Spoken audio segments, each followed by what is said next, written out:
이제 로마서 7장에 들어섰습니다. 바울이 6장부터 성화에 대한 주제를 말하면서 6장은 죄와 죽음으로부터의 자유를 전했다면 7장에는 율법으로부터의 자유를 증거하려고 하고 있습니다.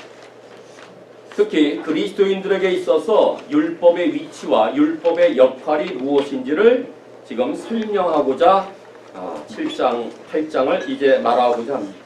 그래서 바울은 7장 1절부터 8장 4절까지 해서 율법이라는 단어를 무려 36번씩이나 쓰고 있을 만큼 율법에 대한 핵심을 7장과 8장이 그 줄을 이루고 있습니다. 오늘 함께 읽은 본문에는 각 구절마다 율법 혹은 법이란 단어가 매 구절마다 들어와 있습니다. 그동안 바울은 율법에 대해서 잘못 들으면 상당히 부정적인 말을 해왔다고 생각해 볼 수 있습니다. 왜냐하면 율법으로는 구원을 얻을 수가 없고 율법으로는 아무도 의에 오를 자가 없다 이렇게 말했습니다. 무엇보다 율법은 우리의 죄를 드러나게 하고 율법은 우리를 정죄할 뿐이라고 가르쳤습니다. 또한 율법이 들어온 것은 우리로 하여금 죄를 더 짓게 하기 위해서라고 말했고 우리는 법 아래 있지 법 아래 있고 법 아래 있지 않고 은혜 아래 있다고 말했습니다. 이것이 바울이 지금까지 계속 강조했던 율법과의 관계를 집중적으로 언급했던 것입니다. 이러한 바울의 논증은 율법의 전문가들이었던 유대인들과의 생각과는 다소 거리가 먼 생각이었습니다. 그래서 정통 유대인들은 바울이 율법을 너무 무시한다고 느꼈기 때문에 율법을 통해서만 의롭게 되고 거룩하게 될 것을 계속 주장해 왔습니다. 이런 자들을 율법주의자라고 말하는데 이런 자들이 교회에서 예수를 믿은 후에도 율법을 꼭 지켜야 된다. 이런 논리가 지금 이 수신자 안에 또한 있었습니다. 더 나아가서는 어떤 자들은 우리가 은혜로 구원을 받았기 때문에 율법과는 이제 무관한 삶을 살아도 되지 않겠느냐 이렇게 말하는 자들이 있었습니다. 이런 자들을 우리는 율법 폐기론자라고 말하고 있습니다. 그러니까 이런 자들은 교회에서 예수를 믿은 자들은 괜찮다. 성도는 은혜 가운데 사니까 아무렇게나 살아도 된다. 이렇게 주장하고 있었습니다. 그래서 바울은 그가 전한 복음이 오해가 될 위험이 충분히 있다는 것을 감지하여 율법주의자들의 오류와 율법 폐기론자들의 잘못된 생각을 지적해주고자 이 문제에 관한 논증을 다시 7장에서부터 8장까지 계속 이어지고 있습니다. 그러면 율법과 성도와의 관계는 과연 무엇일까요? 율법에 대해서 성도들은 어떤 태도를 취해야 합니까? 먼저 그리스도를 믿는 우리는 율법에 대해서 죽었다는 사실을 오늘 본문을 통하여 다시 확인할 수 있기를 바랍니다. 우리는 율법에 대해서 죽었습니다. 바울의 논증을 이제부터 들어보십시오. 먼저 그는 1절에 형제들아라고 하면서 바울은 그의 수신자들 즉 로마 교회 성도들을 형제로 부르고 있는데 바울은 로마 교회 성도들을 한 번도 만난 적이 없는 자입니다. 그럼에도 불구하고 로마 교회 온 성도들을 한 형제라고 부르고 있다는 것은 그만큼 바울은 주님 안에서 그들을 역시 사랑하고 있다는 단적인 증거로 형제들아 아주 부드러운 심정으로 아주 형제 사랑의 모습으로 이제 말하려고 합니다. 이제 바울은 서로 사랑하는 믿음의 지체들에게 법에 대한 일반적인 원리를 제시함으로써 성도와 율법과의 관계를 설명하려 합니다. 계속해서 내가 법 아는 자들에게 말하겠다 하면서 율법도 포함하지만 모든 일반적인 법을 다 포함합니다. 법 아는 자들에게 말하겠다 하면서 너희는 그 법이 사람이 살 동안만 그를 주관하는 줄을 알지 못하느냐? 다 알고 있다는 말입니다. 묻고 있어요. 주관한다는 단어는 구속력이 있다는 말입니다. 법이 우리를 구속합니다. 다시 말해 법적인 구속력을 말할 때 쓰는 단어입니다. 그럼 바울은 성도에게 있어서 법이 어느 때까지 효력이 있고 누구에게 효력이 있는지를 알게 하기 위함입니다. 다시 말하면 법의 구속력은 살아있는 사람에게만 적용됩니다. 그게 1절을 말하는 것입니다. 여러분 아무리 좋은 법이라 할지라도요 그 사람이 죽으면 그 법은 죽은 사람에게 적용되지 않습니다. 율법이든 세상의 법이든 모든 법은 사람이 살아있을 때만 구속력을 갖습니다. 사람이 죽었는데 그 사람이 죄가 있다고 구속할 수 있나요? 못합니다. 사람이 죽으면 법적인 구속력이 끝나버립니다. 왜냐하면 법은 살아있는 사람들을 위해 제정된 것이고 법이라는 것은 사람이 살아있는 동안에만 유효하게 적용되기 때문에 그렇습니다. 그래서 일반적인 법의 논리를 끌어오면서 이 사실을 알고 있지 않느냐? 이렇게 말한 다음에 바울은 이 사실을 좀 더 분명하게 이해시키기 위해서 결혼관계 예로 이제 설명을 합니다. 2절에 남편 있는 자들아, 남편 있는 여인이 그 남편 생전에는 법으로 그에게 매인바 되니 만일 그 남편이 죽으면 남편의 법에서 벗어나느니라. 일반적인 법의 원리에서 또다시 좀 더 구체적이고 자세하게 이해할 수 있도록 남편과 아내의 결혼관계에 대해서 다시 설명하고 있습니다. 다시 말하면 남편이 죽으면 법에서 벗어납니다. 그 남편의 법에서. 다시 말하면 죽음만이 법에서 해방될 수 있다는 논리를 말하고자 합니다. 그러니까 법의 구속력은 살아있는 사람들에게만 적용되고 그 사람이 죽었다면 그 법에서 해방된다. 죽음만이 법에서 해방되는 논리를 지금 결혼관계로 끌어오고 있습니다. 이 부분은 이렇게 조금 더 설명할 수가 있습니다. 어떤 여인이 남편 되는 사람과 결혼을 했습니다. 남편은 모든 하는 일이 법대로만 처리할 뿐 아내가 조금만 잘못해도 추워도 용납할 줄 모릅니다. 여인은 아무리 애를 쓰고 수많은 노력을 해도 남편의 요구에 절대 만족할 수가 없습니다. 그래서 그 여인의 마음속에는 언제나 정죄감과 두려움 속에서 벌벌 떨며 살고 있습니다. 남편은 잘못한 아내를 용서하기는커녕 잘못을 보고 날마다 때립니다. 심지어는 노예처럼 부려먹습니다. 그렇다고 남편이 이혼도 해주지 않습니다. 여인이 그 남편과 살아있는 동안에 다른 남자로 가면 음녀가 될 것이기 때문에 이러지도 못하고 있습니다. 그러니 그런 남편으로부터 이 여인은 도망도 못 가고 그저 할 수 없이 살고 있었습니다. 그러던 어느 날 그렇게 못살게 굴던 그 남편이 죽었습니다. 그 순간부터 여인은 매를 맞지 않아도 됩니다. 정죄감과 두려움에서 벗어날 수가 있습니다. 왜냐하면 남편의 법에서 벗어났기 때문입니다. 그래서 이 벗어났다는 단어는 무효가 되다, 폐지가 되다 이런 뜻입니다. 다시 말하면 남편이 죽는 경우에는 그 아내는 남편과 맺은 부부관계가 무효가 되고 남편과의 법이 자동으로 폐기가 됩니다. 그래서 이 여인은 남편이 죽었기 때문에 다른 남자에게 가서 시집을 가도 절대 음녀가 되지 않습니다. 왜냐하면 남편의 죽음과 함께 여자는 남편에 대한 법적인 의무가 더 이상 없기 때문에 그렇습니다. 이제 남편이 죽었으므로 여인은 해방된 것입니다. 이처럼 율법과 성도의 관계를 설명하기 위해서 이 결혼의 예를 사용한 것은 다른 설명이 필요 없을 만큼 이 결혼의 예를 들으면 정확한 개념이 우리에게 떠오르지 않습니까? 그런 의미에서 우리 모두는 죄와 율법에서 어떻게 해방되었는지를 알 필요가 있습니다. 그래서 이어지는 3절에 보시면 그러나 만일 그 남편 생전에 다른 남자에게 가면 음녀라. 그러나 만일 남편이 죽으면 그 법에서 자유롭게 되나니 다른 남자에게 갈지라도 음녀가 되지 않으리라. 그래서 자유를 얻습니다. 그렇게 무서워서 벌벌 떨었던 그 남편에게 매여 있었던 여인이 남편이 죽음으로 인하여서 그 법에서 자유롭게 되어 해방되었듯이 율법에 매여서 절절매던 우리 인생 가운데 그래서 법 아래 있었기 때문에 그 법 때문에 두려워하고 정죄감을 가졌던 우리에게 예수 그리스도를 믿음으로 율법의 사실에서 벗어나서 자유하게 되었다는 사실을 이 예로 설명하고 있습니다. 그러니까 바울은 일반적인 법의 원리 그리고 결혼관계 원리를 이제 영적 원리에 적용하고 있는 것입니다. 그렇다면 여기서 말했던 남편은 율법이 되는 것이고 여인은 우리 곧 성도가 되는 것입니다. 그래서 예를 드는 것입니다. 그러니까 율법도 우리가 살아있는 동안에만 우리를 구속합니다. 우리가 죽으면 율법이 우리를 구속할 수가 없습니다. 이처럼 우리 모두가 율법에 대해서 죽었다는 것입니다. 4절에 이렇게 가르칩니다. 그러므로 내 형제들아 너희도 그리스도의 몸으로 말미암아 율법에 대하여 죽임을 당했으니. 그러니까 앞에 일반적인 원리를 하나 가르치고 결혼의 예를 가르쳐서 죽은 자에게는 법적 구속력이 없다. 남편이 죽으면 해방이다. 이렇게 말한 논리를 바로 그리스도의 몸으로 말미암아 우리 모두가 율법에 대해서 죽었다. 바로 영적인 원리로 끌어오는 것입니다.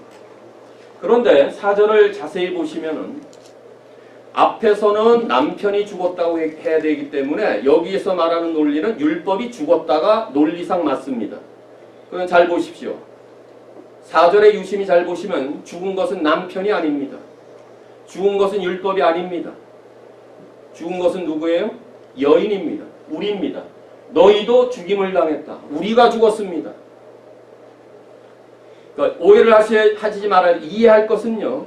결혼관계 예는 예이지 이 예화가 우리에게 꼭 완전히 들어맞는 것은 아니고 원칙이 그렇다고 말하는 거예요. 지금 원리를 끌어오는 것입니다.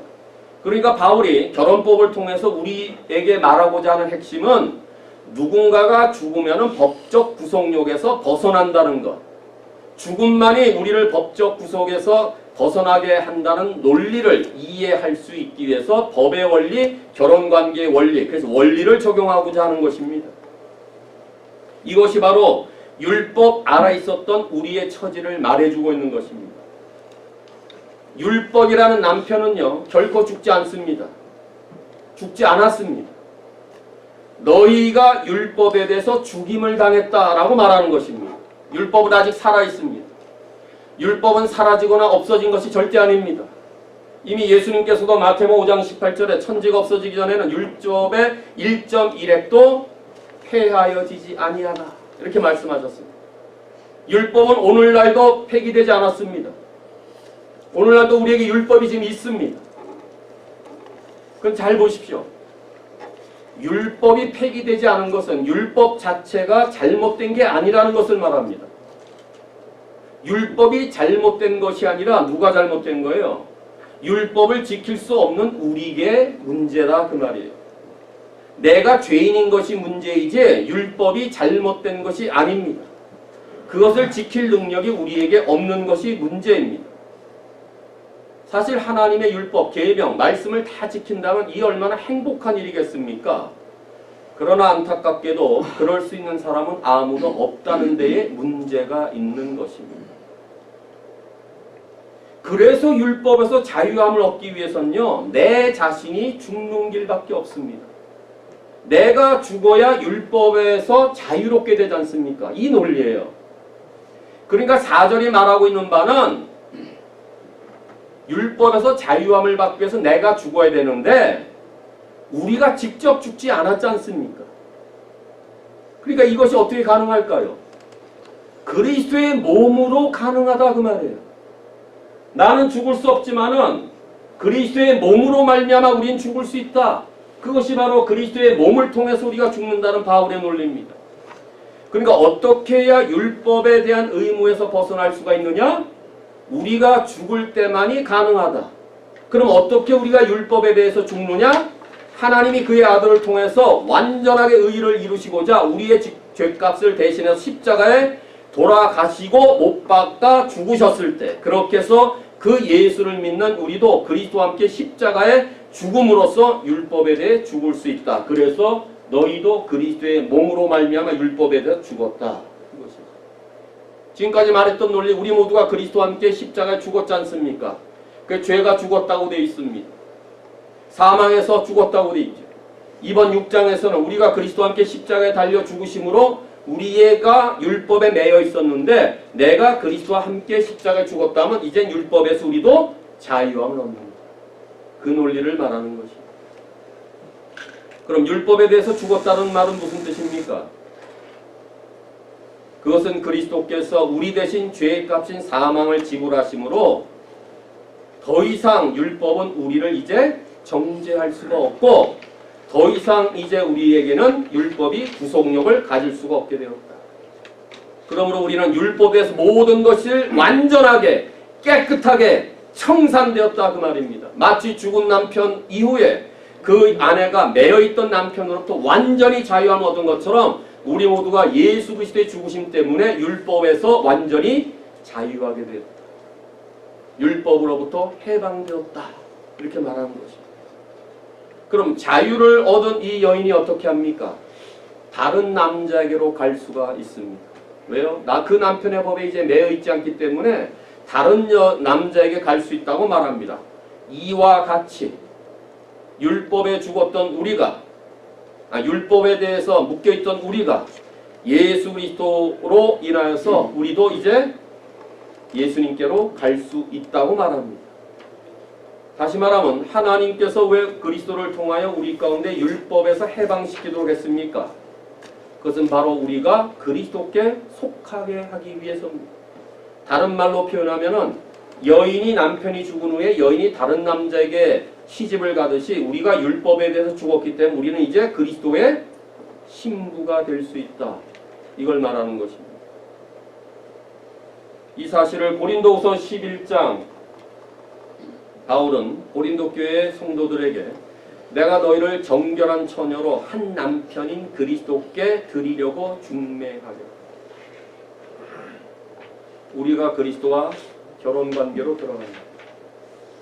율법에 매였던 우리가 마치 남편의 법에 매였던 그 여인이 그 남편이 죽음으로 새로운 남자에게 갈 수 있듯이 율법에 죽었던 우리는 이제 또다시 율법으로 돌아가지 아니하고 새 남편 대신 그리스도께 들어갈 수가 있다. 이것이 우리가 정결한 처녀로 그리스도의 신부로서 결혼의 관계로 들어갑니다. 이처럼 그리스도인이 된다는 것은요, 예수님과 사랑에 빠져서 결혼하는 것처럼 법적으로 개인적으로 새 관계에 들어가는 것을 말합니다. 우리는 이 부분에서 한 번 더 감격스러운 장면을 연상하셔야 됩니다. 우리 같은 죄인이 의로우시고 거룩하신 깨끗하신 그리스도의 신부가 되어 결혼을 할 수 있다. 이 얼마나 행복한 삶입니까? 그렇게 느끼지 않으십니까? 그리스도의 신부가 되어서 그 그리스도의 아내가 되고 정결한 처녀가 되는 이것만큼의 우리 인생의 최고의 행복스러운 사건이 없다 그 말입니다. 율법에서 죽었습니다. 죄에 죽었습니다. 근데 그냥 내버려 두지 아니하고 새로운 남편 대신 그리스도의 신부로 받아주셨다 그 말입니다. 그러니 그리스도인들은 더 이상 율법에서 헤매일 수가 없고 이젠 새 남편 대신 그리스도 때문에 삶의 모든 영역에서 새로워지는 인생입니다. 이것을 바울은 4절 중반절에 이는 앞에서 말한 남편이 죽은 이후에 여인이 다른 남자에 같듯이 이는 다르니 우리가 율법에서 죽었기 때문에 다르니 곧 죽은 자 가운데서 살아나는 이에게로 가서라고 표현하고 있는 것입니다. 왜 바울은 예수 그리스도에게로 가지 않고 죽었다가 살아나신 이에게로 갔다라고 표현하고 있을까요? 우리가 율법에서 해방되는 가장 큰 요인은 예수님의 십자가의 죽으심과 부활이 있었기 때문에 가능하기 때문에 죽은 자 가운데서 살아나신 이에게로 갔다 이렇게 말하는 것입니다. 예수 그리스도가 이 땅에 오셔서요 우리를 위해서 십자가에 죽지도 않으시고 안 죽어서 부활하지 않으셨다면 우린 율법에서 해방될 수가 없어요. 죄로부터 자유함 받지 못해요. 그런 의미에서 죽은 자 가운데서 살아나신 이에게로 갔다고 말하는 거예요. 그리스도의 죽으심과 부활이 곧 나의 죽으심과 나의 부활이라고 말하는 것입니다. 그러니 율법에서 죽었던 우리가 그리스도의 신부가 되는 이것 사실을 죽은 자 가운데 살아나신 이에게 갔다는 이것 외에 더 정확하고 더 적합한 표현이 어디에 있겠습니까? 그러니 죽은 자 가운데 살아나신 그에게로 갔다는 말은 그리스도와 연합을 했다 그 말입니다. 그리스도와 하나가 된 것을 말합니다. 한 몸을 이루는 것을 말합니다. 이 진리만큼 깊고도 오묘한 말씀이 또 어디 있겠습니까? 그래서 바울은 고린도서 6절 17절에 주와 합하는 자는 한 영이다라고 말하는 거예요. 우리가 주님과 한 영이 되지 않았던 사람, 될 수가 없었던 자들이에요. 어떻게 거룩한 영이신 하나님과 한 영을 이룰 수가 있습니까? 그런데 주님의 신부가 됨으로 말미암아 우리 모두가 주님과 더불어 하나가 되어 연합화되어 한 영을 이루게 되었습니다. 그래서 우리는 주님과 합하여 한 영을 이루고 있다는 이 영광과 신비스러운 비밀을 언제나 마음속 깊이 간직하며 정말 날마다 기쁨으로, 날마다 감사함으로 살아야 합니다. 주님과 합하여 내가 하나가 되었고 그 영이 내 영이 되었고. 인생 최대 사건 아니겠어요? 그러면 정말 하나님께서 그리스도를 통하여 우리에게 율법에서 해방시킨 목적이 무엇일까요? 그것은 바로 우리가 더 이상 죄의 열매를 맺지 아니하고 하나님을 위해서 열매를 맺게 하기 위함이었습니다. 율법에서 해방시켜 주신 목적이 있습니다. 그저 세장가 드는 여인의 삶이 그걸로 끝나는 게 아니라 우리가 그리스도의 신부가 되어서 주님과 더불어 결혼의 관계로 들어간 그 자체로만 끝나는 것이 아니라 그리스도의 신부가 되어서 결혼한 삶의 목적은 열매를 맺기 위함입니다. 4절 하반절 우리가 죽었다가 살아난 이에게로 가서 우리가 하나님을 위하여 열매를 맺게 하려 합니다. 바로 본문이 그렇게 이어지고 있어요. 죽었다가 살아난 이에게로 갔다라고 끝나지 아니하고 그 이어서 우리가 하나님을 위하여 열매를 맺게 하기 위함이다. 다 거꾸로 말하면 우리가 하나님의 열매를 맺기 위해서 우리는 죽었다가 살아계신 자로 갔다. 목적이 뚜렷하죠. 그러니까 율법으로부터 해방되어서 주님과 연합한 그리스도의 신부는 그 후에 하나님을 위해서 열매를 맺는 삶을 반드시 살아야 합니다. 부부가 결혼하여 자녀를 낳듯이 그리스도의 신부가 되어 그리스도 남편을 모시는 우리 모두가 그리스도와 연합한 자라면은 열매를 날마다 낳아야 합니다. 그게 열매를 맺게 하기 위한 목적입니다. 성경의 여러 구절들을 잘 돌아보십시오. 하나님께서 우리들을 선택하신 목적이 무엇일까요? 천국행이요? 맞을 수 있죠. 구원 맞습니다. 우리를 선택하신 목적이 그거일 수도 있어요. 그러나 그게 근본적인 목적은 아닙니다. 요한복음 15장 16절 한번 같이 읽어볼까요? 잠깐 먼저 이 앞구절에 너희가 나를 택한 것이 아니여 내가 너희를 택했다라고 말하면서 이어지는 본문. 다시 말하면 하나님께서 우리를 선택하신 목적은 뭐라고요? 너희와 가서 열매를 맺게 하고 또 너희 열매가 항상 있게 하려 합니다. 16절 잘 보십시오. 우리가 하나님을 선택한 것이 아니라 하나님이 우리를 선택했다라고 말하고 있어요. 내가 너희를 택하여 세웠으니 이는 너희로 가서 열매를 맺게 하고 더 많은 열매가 있게 하려 합니다. 그럼 선택하신 목적이 뭡니까? 열매를 맺는 거예요. 그리스도와 결혼한 이유가 뭡니까? 열매를 맺는 거예요. 구원만이 목적이 아니에요. 천국행만이 목적이 아니에요. 살아있는 동안 그리스도의 합당한 열매, 부르심에 합당한 열매, 회개에 합당한 열매, 하나님을 위한 열매입니다. 우리는 지난 2주간에 걸쳐 계속 열매 이야기를 다뤄왔죠. 그러니까 성도에게 있어서 열매 맺는 삶은 하나님의 은혜의 목적이자 우리 존재의 목적입니다. 선택의 목적입니다. 이 땅에 남아있는 자의 목적이 열매입니다. 이미 2주 전부터 6장 19절과 6장 22절에 권했던 거룩함에 이르는 열매, 오늘 또 반복합니다. 열매가 지금 3번씩 반복되어져 나오고 있어요. 그만큼 하나님이 우리에게 찾으시는 것은 열매다 그 말이에요. 거룩함에 이르는 열매, 성화의 삶을 살 것을 말합니다. 율법이라는 남편은 우리로 하여금 거룩이라는 열매를 잉태케 하지 못했습니다. 율법은 우리에게 온전한 성화를 이루어주지 못했습니다. 정죄할 뿐이었기 때문에.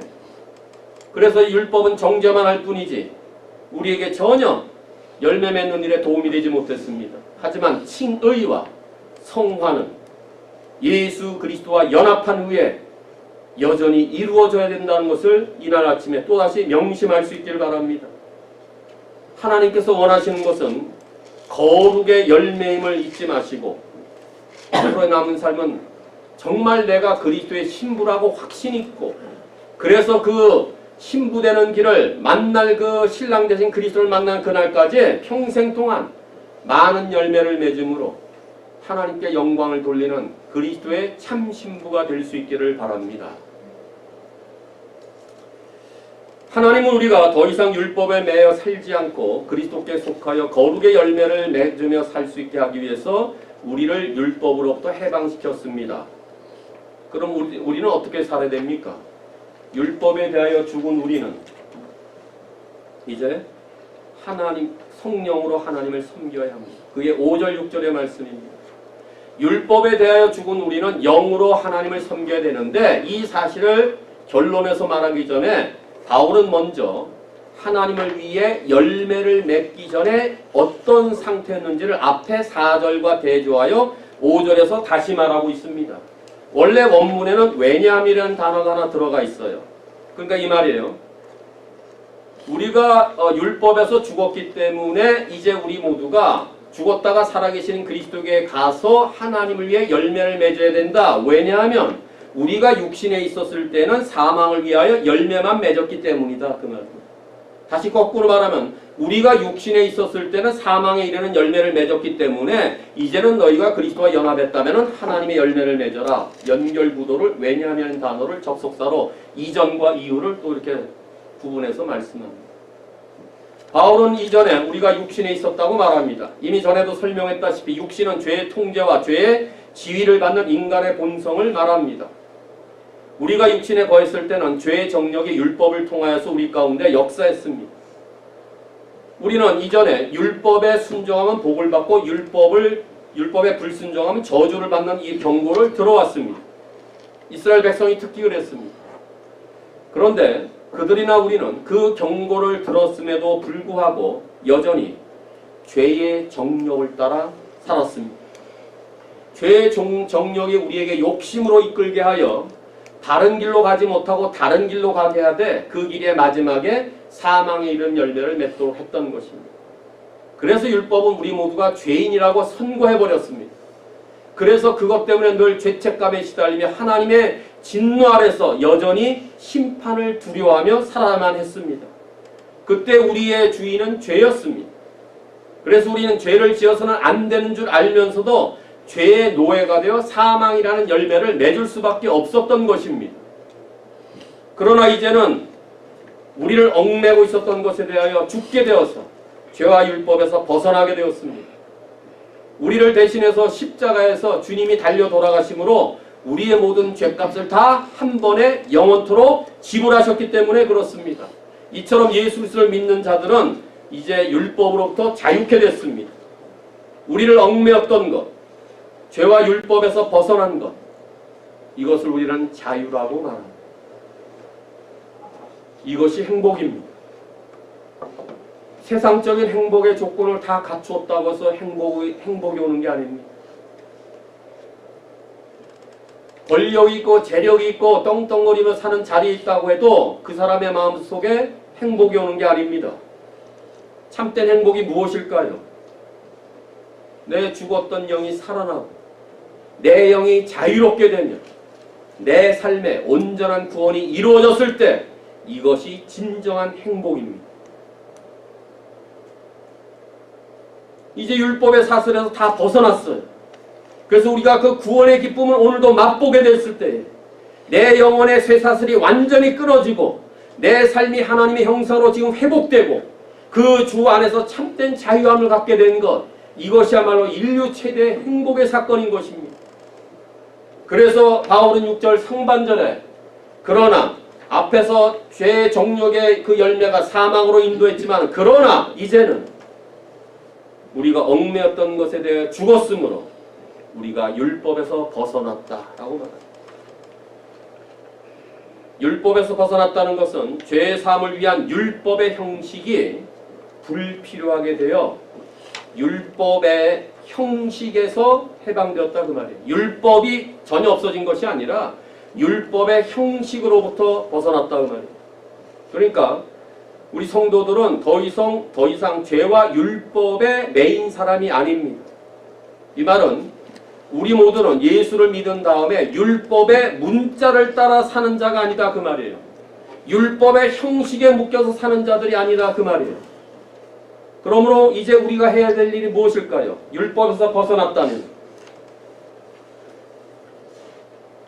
이제부터는 율법 조문의 낡고 묽은 형식의 것이 아니라 영의 새로운 것으로 하나님을 섬겨야 된다 하며 6절에서 결론을 짓습니다. 그러므로 우리가 영의 새로운 것으로 섬길 것이요 율법 조문의 것으로 아니할지니라. 율법 조문의 묵은 것이란 것은 여러 성경 번역본마다 오래된 기록된 문자 혹은 문자의 얽매인 낡은 것으로 이렇게 번역되기도 합니다. ESV는 이렇게 되어 있습니다. Written code, written letter in the old way 이렇게 돼요. 옛날 것, 묵은 것, 오래된 것, letter, 문자 형태다 그 말이에요. 그게 율법 조문입니다. 조문이란 단어가 상당히 어렵게 번역돼서 이해가 잘 안 되는데 그냥 문자다 이렇게 보시면 돼요.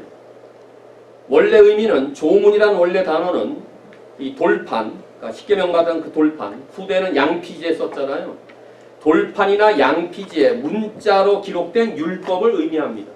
아마 더 나아가서는 율법 외에도 십계명을 포함한 모든 율법 외에도 다른 규례가 있을 수도 있습니다. 이것이 예수님 당시에 유대주의자들이 613개를 율법 조문을 만들어서 이걸 억지로 지키도록 했잖아요. 그게 율법 조문을 말합니다. 그런데 그것을 바울은 묵은 것, 낡은 것, 오래된 것으로 부르고 있습니다. 그것이 율법의 조문의 묵은 것, 오래된 것, 낡은 것 그런 뜻입니다.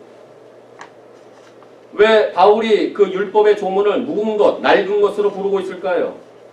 그 이유는 예수 그리스도를 통한 우리에게 지금 낡지 않은 새로운 언약을 주셨기 때문에 그런 거죠.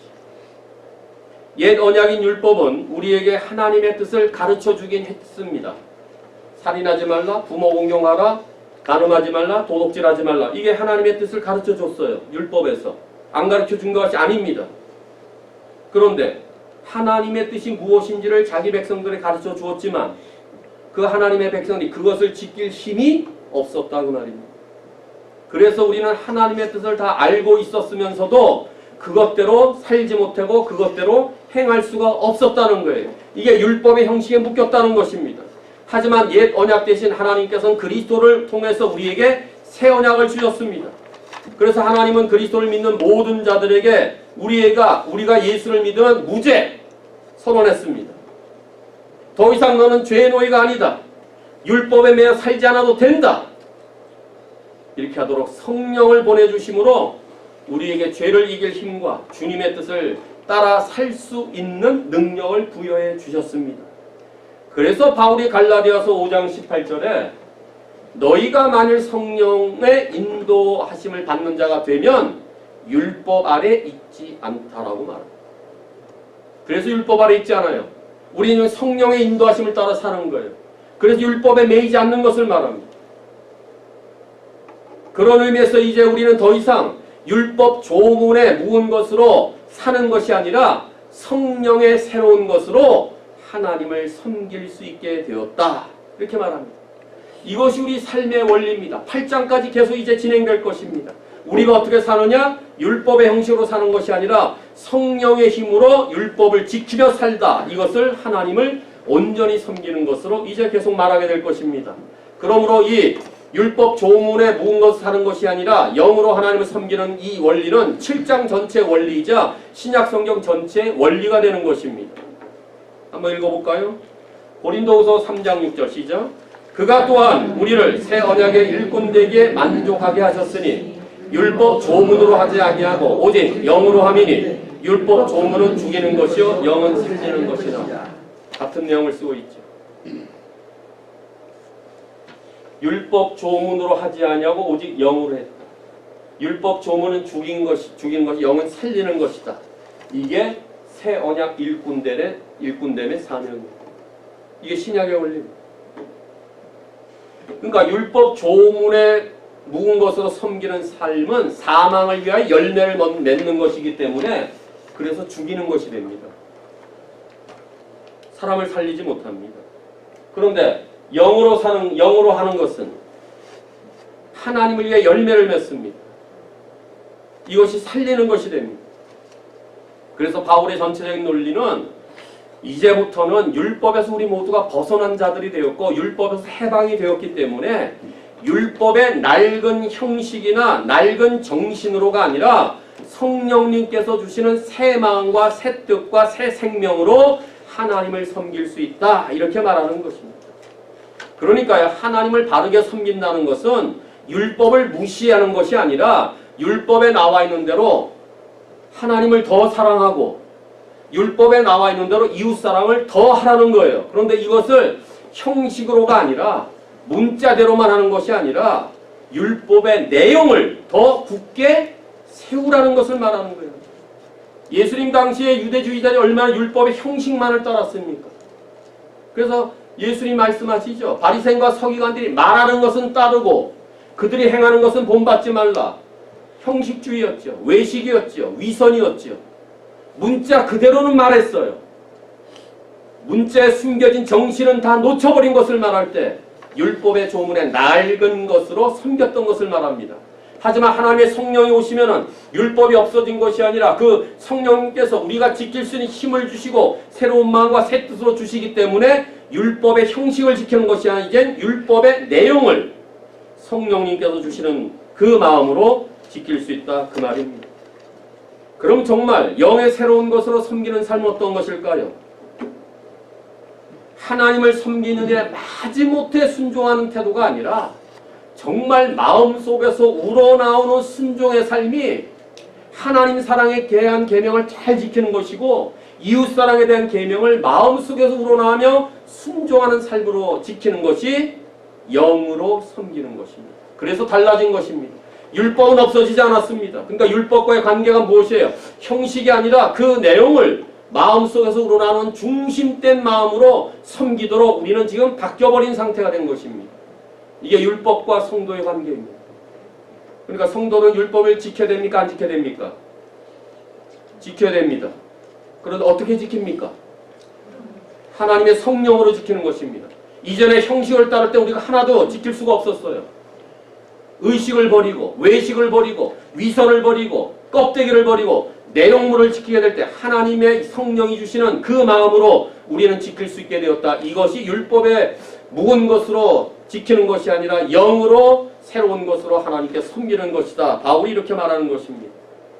이게 율법과 성도의 관계입니다. 조문으로 섬기는 사람은 손가락으로 법조문을 짚으면서 문자에 관심이 있지만은 영으로 섬기는 사람은 율법의 정신, 율법의 그 마음을 품고 사는 것입니다. 문자로 섬기는 사람은 사람을 죽여야만 살인죄에 해당된다는 것을 알고 있지만 성령으로 섬기는 사람은 내 마음으로부터 형제를 미워하는 것조차 할 수가 없습니다. 율법 지키는 거죠. 달라진 것입니다. 문자적으로 지킬 때는 거기에 대한 어떤 그 물증, 그것 때문에 살인죄다 아니다를 말하는 거예요. 근데 예수님이 오심으로 우리 마음속에 다른 사람을 욕하고 다른 사람을 어리석다 비난하고 하는 그 자도 이미 형제를 살인한 자다 이렇게 말하는 거예요. 그러니까 내용물이 더 달라진 것입니다. 똑같은 율법이지만은 지키고자 하는 우리의 마음속에 그 정신과 마음이 달라진 것이에요.